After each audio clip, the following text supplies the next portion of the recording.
భగవద్గీతతో కోట్లాది మందికి దారి చూపించిన కృష్ణుడి కన్నా గొప్ప గురువెవ్వరు? రక్షణ కోసం సముద్రం మధ్యలో ద్వారకా నగరాన్ని కట్టిన ఆయన కన్నా గొప్ప ఆర్కిటెక్ట్ ఎవరు? చూపుతోనే మనసులోని మాట చెప్పగలిగే ఆయన కన్నా గొప్ప సైకాలజిస్ట్ ఎవరు? వేణుగానంతో గోవుల్ని గోపికల్ని కట్టిపడేసే ఆయనకు మించిన మ్యూజిషియన్ ఎవరు? నిత్యారోగ్యంతో ఉండే సూచనలు చెప్పిన ఆయనకు మించిన గొప్ప డాక్టర్ ఎవరు? ధర్మం కోసం యుద్ధం చేయమని చెప్పిన ఆయనకు మించిన వీరుడెవ్వరు? కరువు కష్టం తెలియకుండా చూసుకున్న ఆయన్ని మించిన రాజెవ్వరు? కృష్ణుడే దైవం, కృష్ణుడే విశ్వం. మరి ఇన్ని తెలిసిన కృష్ణుడు ఈ భూమి చూసిన అతిపెద్ద యుద్ధమైన కురుక్షేత్ర సంగ్రామాన్ని ఎందుకు ఆపలేకపోయాడు? అన్కంట్రోలబుల్ ఆర్పిఎంతో తిరిగే సుదర్శన చక్రాన్ని సులభంగా కంట్రోల్ చేయగలిగిన కృష్ణుడు పాండవులు కౌరవులకు మధ్యలో ఎందుకు సయోధ్య కుదర్చలేకపోయాడు? కృష్ణుడి లీలల గురించి చదివే వారెందరికో ఈ సందేహాలు రావడం సహజం. బట్ మహాభారత యుద్ధాన్ని ఆపేందుకు కృష్ణుడు ఏమీ చేయలేదనుకోవడం పొరపాటు. శాంతి మార్గంలో ఉండి పరిస్థితి యుద్ధం వరకు వెళ్లకూడదని కృష్ణుడు చెయ్యని ప్రయత్నం లేదు. వాటన్నిటి గురించి ఈ వీడియోలో నేను మీకు చెబుతాను. యుద్ధం అనివార్యం అవ్వడానికి గల కారణాలను కూడా నేను మీకు చెబుతాను. అంతేకాదు కృష్ణుడి జీవితంలో మనిషికి ఉపయోగపడే ఇంకొన్ని విషయాలను కూడా ఈ వీడియోలో కవర్ చేస్తాను. ఈ కంటెంట్ చాలా ఇంట్రెస్టింగ్ గా ఉండబోతోంది. సో స్కిప్ చేయకుండా చివరి వరకు చూడండి. అండ్ మా ఎఫర్ట్స్ మీకు నచ్చితే ఈ వీడియోని వెంటనే లైక్ చేయండి, మన ఛానల్ ని సబ్స్క్రైబ్ చేసుకోండి. రాజ్యాల కోసం, భూమి కోసం, ఆధిపత్యం కోసం శతాబ్దాల చరిత్రలో ఎన్నో యుద్ధాలు జరిగాయి. కానీ కొన్ని యుద్ధాలు మాత్రం చరిత్రలో ఎవ్వరూ ఊహించని విధంగా రక్తపుటేర్లు పారించాయి. అలాంటి ఒక భీకరమైన యుద్ధమే కురుక్షేత్ర సంగ్రామం. మహాభారత యుద్ధం కేవలం భూమిని దక్కించుకోవడం కోసం ఒక కుటుంబం మధ్య జరిగిన పోరాటం కాదు. ధర్మాన్ని పట్టుకుంటే ఏమవుతుంది, అధర్మాన్ని వీడకపోతే ఏమవుతుందని భావి తరాలకు తెలిసేలా చేసిన గొప్ప లెసన్. సర్వం తెలిసిన మధుసూదనుడు మరి కురుక్షేత్ర యుద్ధాన్ని ఎందుకు ఆపలేదు, లక్షలాది ప్రాణాలను ఎందుకు కాపాడలేదు అని చాలా మంది అడుగుతూ ఉంటారు. నిజానికి యుద్ధాన్ని ఆపడానికి కృష్ణుడు చెయ్యని ప్రయత్నం లేదు. అంతెందుకు, కురుక్షేత్ర యుద్ధానికి ముందు కూడా పాండవుల తరపున రాయబారిగా కౌరవుల దగ్గరికి వెళ్ళింది కృష్ణుడే.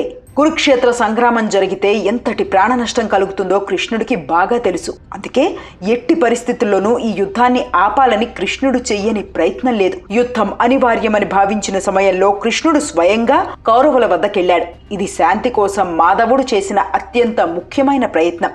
కృష్ణుడు ధృతరాష్ట్రుడు దుర్యోధనుడితో నేరుగా మాట్లాడి పాండవులకు వారి రాజ్యం తిరిగివ్వమని నచ్చజెప్పడానికి ప్రయత్నించాడు. కనీసం 5 పాండవులకి 5 గ్రామాలు అంటే ఇంద్రప్రస్థానం సహా దాని చుట్టుపక్కల 4 గ్రామాలు ఇస్తే చాలు, యుద్ధం ఆగిపోతుందని కృష్ణుడు ప్రతిపాదించాడు. అదే సమయంలో యుద్ధం వల్ల కలిగే అనర్థాలను, ప్రాణ నష్టాన్ని కృష్ణుడు వారికి వివరించాడు.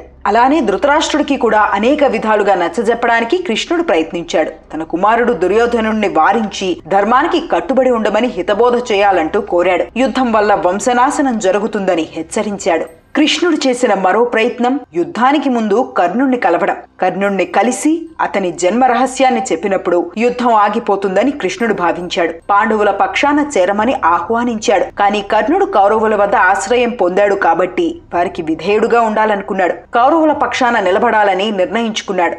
అక్కడ కూడా ఫలితం దక్కకపోవడంతో కృష్ణుడు తన చివరి ప్రయత్నంగా పాండవుల తల్లి అయిన కుంతి ద్వారా కూడా కర్ణుణ్ణి ఒప్పించడానికి చూశాడు. కుంతి తన కుమారుడు కర్ణుణ్ణి యుద్ధాన్ని విరమించుకోమని వేడుకుంది. ఆ మాధవుడే కాదు, ధృతరాష్ట్రుడి సోదరుడు ధర్మం తెలిసిన విదురుడు కూడా మొదటి నుంచి యుద్ధాన్ని వ్యతిరేకించాడు. ధృతరాష్ట్రుడికి అనేక సార్లు సరైన సలహాలిచ్చాడు. కృష్ణుడు కూడా విదురుడి ద్వారా కౌరవులపై ఒత్తిడి పెంచేందుకు ప్రయత్నించాడు. కానీ వీటిలో ఏ ఒక్క ప్రయత్నము కూడా ఫలించలేదు. దుర్యోధనుడికి యుద్ధమే కావాలి. దుర్యోధనుడు తన అధికార మదము, అహంకారంతో కృష్ణుడి మాటలను ఏ మాత్రం పట్టించుకోలేదు. సూది మొన మోపినంత భూమిని కూడా పాండవులకు ఇవ్వను అని ఖరాఖండిగా చెప్పాడు. మరోవైపు ధృతరాష్ట్రుడికి ధర్మం తెలిసినప్పటికీ తన కుమారుడైన దుర్యోధనుడిపై ఉన్న గుడ్డి ప్రేమ, తన సొంత బలహీనత వల్ల సరైన నిర్ణయాలు తీసుకోలేకపోయాడు. ఇవన్నీ చూస్తే ఒక విషయం స్పష్టమవుతుంది. ఎవరు ఎన్ని ప్రయత్నాలు చేసినా విధిని మార్చలేరన్నది మహాభారత యుద్ధం రుజువు చేసింది. కౌరవులు తమ అధర్మంతో అన్ని హద్దులు మీరిపోయారు కాబట్టి వారిని శిక్షించడం, ధర్మాన్ని పునఃస్థాపించడం కోసం యుద్ధం తప్పలేదు. శాంతి స్థాపనకు యుద్ధం అనివార్యమైంది. అయితే మహాభారత యుద్ధాన్ని సరిగ్గా గమనిస్తే నా అన్నవాళ్ల కోసం కోట్ల మందిని ఎదిరించి నిలబడిన వీరుడిగా కృష్ణుడు కనిపిస్తాడు. కృష్ణుడనేవాడే లేకపోతే కురుక్షేత్ర యుద్ధంలో ధర్మం గెలిచేది కాదు. ధర్మం గెలవకపోతే మనిషి మనుగడే ఉండేది కాదు. మధుసూదనుడే లేకపోతే అర్జునుడితో పాటు పాండవులు ఎప్పుడో ఓడిపోయేవారు. అసలు మహాభారత యుద్ధంలో అర్జునుణ్ణి కృష్ణుడు లెక్కలేనన్ని సార్లు కాపాడాడు.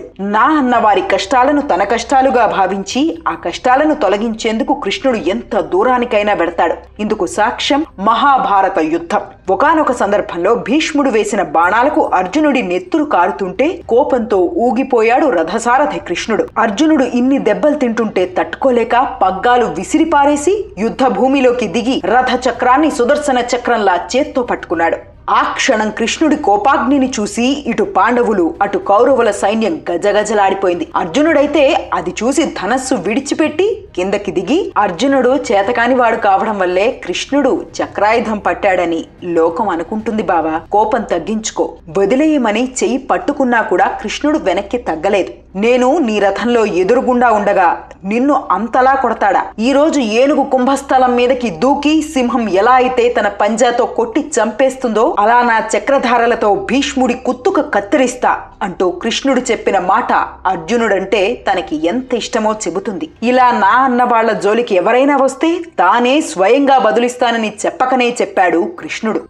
పనిని దైవంగా భావిస్తే ఫలితం ఎలా ఉంటుందో కృష్ణుని చూసి నేర్చుకోవచ్చు. 18 అధ్యాయాలున్న భగవద్గీత సారం మొత్తాన్ని ఒక్క మాటలో చెప్పాలంటే పని చెయ్యి, ఫలితం ఆశించకు అంటే దీని అర్థం ఆశాభావంతో ఉండొద్దని కాదు. నువ్వు 100% పనినే దైవంగా భావించి చేసినప్పుడు ఫలితం వచ్చి తీరుతుందని. యుద్ధ భూమిలో రథసారథికి దారి ఎలా చెప్తారో తెలుసా? వెనక కూర్చున్న వీరుడు కుడికాలితో తంతే కుడికి తిప్పమని, ఎడం వైపు తంతే అటు తిప్పమని అర్థం. అంటే కురుక్షేత్ర యుద్ధం జరిగిన 18 రోజులు అర్జునుడు ఎన్నిసార్లు కృష్ణుణ్ణి కాలితో తన్ని ఉంటాడో ఆలోచించండి. అసలు ఒక్కసారి మీరు ఊహించండి. 14 లోకాలని తన ఏకఛత్రాధిపత్యంతో ఉంచుకుని పాలించే కృష్ణుడు అర్జునుడికి రథసారథిగా వచ్చి అన్నిసార్లు దెబ్బలు తిన్నాడు. కానీ కృష్ణుడు ఎప్పుడూ దాన్ని అవమానంగా భావించలేదు. తానే విశ్వం, తానే అన్ని అని తెలిసినా చేసే పని అన్నిటికంటే గొప్ప దైవమని అనుకుని వాటిని అనుభవించాడు. ధర్మం అధర్మం మధ్య జరిగిన ఈ మహా సంగ్రామంలో 2 బలమైన సైన్యాలు నువ్వా నేనా అన్నట్టు తలపడ్డాయి. పాండవుల పక్షాన 7 అక్షౌహిణీల సైన్యం అంటే సుమారుగా 15 లక్షల మంది, కౌరవుల పక్షాన 11 అక్షౌహిణీల మహా సైన్యం అంటే సుమారు 25 లక్షల మంది పోరాడారు. అసలు ఊహించడానికే భయానకంగా ఉన్న సంఖ్య ఇది. 18 రోజుల పాటు నిరంతరంగా సాగిన ఈ పోరులో ప్రతిరోజు వేలాది మంది యోధులు నేల కొరికారు. బంధువులు బద్ధ శత్రువులుగా మారి ఒకరినొకరు చంపుకున్నారు. తండ్రులు కొడుకులని, గురువులు శిష్యులని ఎదుర్కొన్న మహా సంగ్రామం ఇది. చివరికి కౌరవులు ఓడిపోయారు, పాండవులు గెలిచారు. కానీ ఈ యుద్ధం వెలకట్టలేనంత బాధను కూడా మిగిల్చింది. కృష్ణుడికి కూడా పర్యవసానం తప్పలేదు. కృష్ణుడు దేవుడు, ఏదైనా చేయగలడు. ఏం చేసినా చెల్లుతుందనుకుంటే పొరపాటే. ఆయన అవతారం ముగిసిన విధానం చూస్తే ఒక సాధారణ మనిషి పడిన కష్టాలే కృష్ణుడు కూడా పడ్డాడని అర్థమవుతుంది. నిజానికి కృష్ణుడికి దేవుడు అనే ముద్ర వేసి మన నుంచి మనమే దూరం జరిపామని స్పష్టమవుతుంది. కురుక్షేత్ర యుద్ధం ముగిసిన తర్వాత తన 100 మంది కుమారులు మరణించడంతో గాంధారి తీవ్రమైన దుఃఖంలో మునిగిపోయింది. భర్త ధృతరాష్ట్రుడితో కలిసి యుద్ధ భూమికి వెళ్లి అక్కడ తన కుమారుల మృతదేహాల్ని పట్టుకుని వేదనతో కుంగిపోతుంది. అదే సమయం కృష్ణుడు అక్కడికి వెళ్ళాడు. తన కుమారుల మరణానికి కారణం కృష్ణుడే అని గాంధారి ఆరోపించింది. ఆ వెంటనే కృష్ణుణ్ణి శపించింది. ఓ కృష్ణ, నువ్వు సర్వశక్తివంతుడివి, అన్నీ తెలిసిన వాడివి. నువ్వు తలుచుకుంటే ఈ భయంకరమైన యుద్ధాన్ని ఆపగలిగేవాడివి. కానీ నువ్వు అలా చేయలేదు. నా 100 మంది కుమారులు చనిపోవడానికి నువ్వే కారణం. కాబట్టి నేను నిన్ను శపిస్తున్నాను. నీ బంధువులు యాదవులు కలహించుకుని నీ కళ్ళెదుటే నాశనమవుతారు. నువ్వు కూడా అనాథల అరణ్యంలో ఒంటరిగా ప్రాణాలు విడుస్తావు అంటూ గాంధారి శపించింది. నిజానికి ఆ స్థానంలో కృష్ణుడు కాకుండా వేరెవ్వరున్నా సరే ఆ శాపానికి గాంధారిని బంధిస్తారు. కానీ కృష్ణుడు మాత్రం మౌనంగా వింటూ ఉండిపోయాడు. అంతేకాదు, లోకంలో పతివ్రతలు పుణ్య స్త్రీల మాటలు వమ్ము కాకూడదని దేవుడైనా సరే గాంధారి శాపం నిజమవ్వాలని కోరుకున్నాడు. అదే విధంగా అరణ్యంలో తన అవతారాన్ని చాలించాడు. 7 రోజుల పాటు కృష్ణుని శరీరం అంతిమ సంస్కారాలకి కూడా నోచుకోలేదు. ఆ తర్వాత పాండవులు ఆ శరీరాన్ని గుర్తించి దహన సంస్కారాలు చేశారు. మహాభారతం అంటే ముందు యుద్ధమే గుర్తొస్తుంది. కానీ మహాభారతం అంటే యుద్ధం మాత్రమే కాదు, జీవితంలో రిలేషన్స్, వాల్యూస్ నేర్పించే ఒక గొప్ప కథ. కృష్ణావతారం అంటే యుద్ధాన్ని చేయించి ధర్మాన్ని కాపాడటం ఒక్కటే కాదు, తన లీలలతో మనుషుల మధ్య సంబంధాలు ఎలా ఉండాలి, ప్రేమ ఎలా ఉండాలో కూడా కృష్ణుడు చూపించాడు. అసలు కృష్ణుడంటేనే మనకి ముందు గుర్తొచ్చేది ప్రేమ. జీవితంలో ఎవ్వరూ పెర్ఫెక్ట్ కాదన్న విషయాన్ని మనం గుర్తించినప్పుడు ప్రతి ఒక్కరిని ప్రేమించగలిగే హృదయం మనకొస్తుంది. ఉదాహరణకి ముక్కు మీద కోపమున్న సత్యభామని మనసంతా ప్రేమతత్వంతో నిండిపోయిన రుక్మిణి, ఇలా ఇద్దరినీ ఒకేలా ప్రేమించాడు కృష్ణుడు. అలా ప్రేమించగలిగే నిర్మలమైన హృదయం కృష్ణుడికే సొంతం. మరి కృష్ణుడి 16,000 మంది భార్యల సంగతేమిటి? అంతమందిని ప్రేమించొచ్చా అని కొందరు అడుగుతూ ఉంటారు. నిజానికి వారందరినీ భార్యలుగా కృష్ణుడు స్వీకరించలేదు. వారందరూ నరకాసురుడి చెరలో బందీలుగా ఉన్న 16,000 మంది రాకుమార్తెలు. వారిని విడిపించిన తర్వాత ఇన్నాళ్లు నరకాసురుడి చెరలో అన్ని విధాలుగా అవమానాలకు గురయ్యాం. ఇప్పుడు బయటకు వెళితే మమ్మల్ని ఎవ్వరూ పెళ్లి చేసుకోరు. మాకేదో విధంగా కృష్ణుడు భార్యలమని చెప్పుకునే అవకాశం కల్పించవయ్యా అని వేడుకున్నారు. అప్పుడు కృష్ణుడు వాళ్ల కోసం 16,100 మందిని పెళ్లి చేసుకున్నట్టుగా ఒప్పుకున్నాడు. అంతేకాని చాలా మంది అనుకుంటున్నట్టు నిజంగానే కృష్ణుడికి 16,000 మంది భార్యలు లేరు. ప్రేమ మాత్రమే కాదు, స్నేహానికి కూడా కృష్ణుడి జీవితం ఒక సింబల్. దీనికి కుచేలుడు శ్రీకృష్ణుడి మధ్య జరిగిన ఒక సంఘటన చక్కటి ఉదాహరణ. కుచేలుడు కృష్ణుడికి చిన్ననాటి స్నేహితుడు. ఇద్దరూ గురుకులంలో సాందీపుని వద్ద విద్యాభ్యాసం చేశారు. కృష్ణుడు రాజకుమారుడైనా కుచేలుడు పేద బ్రాహ్మణుడైనా అది ఎప్పుడూ వారి స్నేహానికి అడ్డు కాలేదు. అయితే కాలం గడిచి కృష్ణుడు ద్వారకాధీశుడయ్యి రాజ్యాన్ని పరిపాలించాడు. కుచేలుడు మాత్రం పేదరికంలో మగ్గిపోయాడు. అతని భార్య, పిల్లలు ఆకలితో అలమటించారు. మీ స్నేహితుడిప్పుడు గొప్ప రాజు, ఆయన దగ్గరికి వెళ్తే సహాయం చేయగలడేమో అని కుచేలుడు భార్య సలహా ఇచ్చింది. దీనికి మొదట సంకోచించినప్పటికీ తర్వాత కుచేలుడు సాయం కోరేందుకు వెళ్లాలనుకున్నాడు. చిన్ననాటి స్నేహితుడి దగ్గరికి ఖాళీ చేతులతో ఎలా వెళ్లాలని ఆలోచించి కృష్ణుడికి బహుమానంగా ఇవ్వడానికి కొన్ని అటుకులను తీసుకుని ద్వారకకి వెళ్లాడు. కుచేలుణ్ణి కృష్ణుడు ఎంతో ఆప్యాయంగా ఆహ్వానించాడు. సింహాసనం నుంచి దిగి వచ్చి తన స్నేహితుణ్ణి ఆప్యాయంగా హత్తుకున్నాడు. కుచేలుడి పాదాలు కడిగి మరీ గొప్పగా సత్కరించాడు. ఆ సమయంలో కుచేలుడి చేతిలో ఉన్న అటుకులను చూసి ఏంటి నా దగ్గర నుంచి దాస్తున్నావని బలవంతంగా లాక్కుని మరీ ఆ అటుకుల్ని తింటాడు కృష్ణుడు. స్నేహితుడి ప్రేమను చూసి కుచేలుడు తన పేదరికం గురించి కానీ సహాయం కోసం కానీ అడగలేదు. కృష్ణుడి ఆతిథ్యానికి ముగ్ధుడై మౌనంగా వెనక్కి వెళ్లిపోయాడు. స్నేహితుడి మనసులో ఏముందో అర్థం చేసుకోకపోతే ఇక ఆ రిలేషన్ కి ఏం వాల్యూ ఉంటుంది? ఇంటికి తిరిగి వెళ్లిన కుచేలుడికి ఓ అద్భుతం కనిపించింది. తన గుడిసె స్థానంలో ఒక పెద్ద భవనం ఉంటుంది.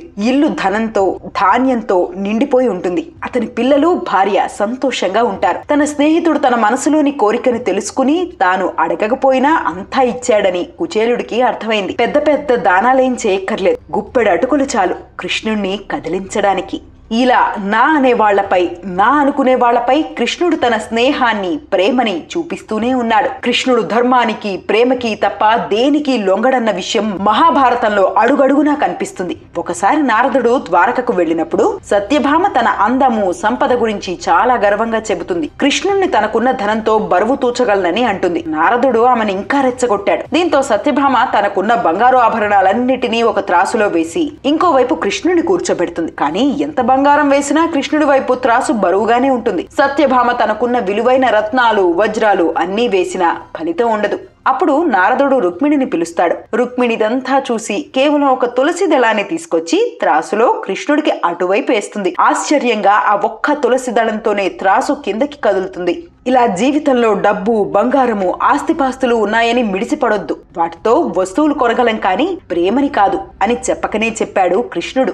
ఇలా కృష్ణుడి జీవితం మొత్తంలో ఎప్పుడు ఎక్కడ చూసినా ఏదో ఒక పాఠం మనకి కనిపిస్తూనే ఉంటుంది.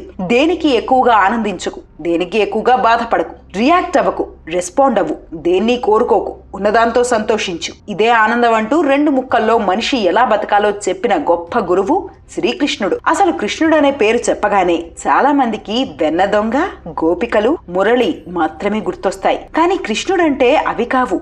ఏం జరిగినా చెలించని ఒక గొప్ప యోధుడు కృష్ణుడు. ఏ పని చేసినా తామరాకు మీద నీటి బొట్టులానే ఉన్న తెలివైన వాడు మన కృష్ణుడు. కృష్ణుడు చూపించిన మార్గంలో నడిచేందుకు మనం కూడా ప్రయత్నిద్దాము. అదే నిజమైన భక్తి. సో ఇది ఫ్రెండ్స్ ఇవాల్టి వీడియో. మహాభారత యుద్ధం కృష్ణావతారంలోని లెసన్స్ పై చేసిన ఈ కంటెంట్ మీకు నచ్చిందని ఆశిస్తున్నాను. సో మా ఎఫర్ట్స్ ని గుర్తించి ఈ వీడియోని లైక్ చేయండి, మన ఛానల్ ని సబ్స్క్రైబ్ చేసుకోండి అండ్ ఈ వీడియో ఎలా ఉందో కామెంట్ చేయండి. More videos coming up. Stay tuned.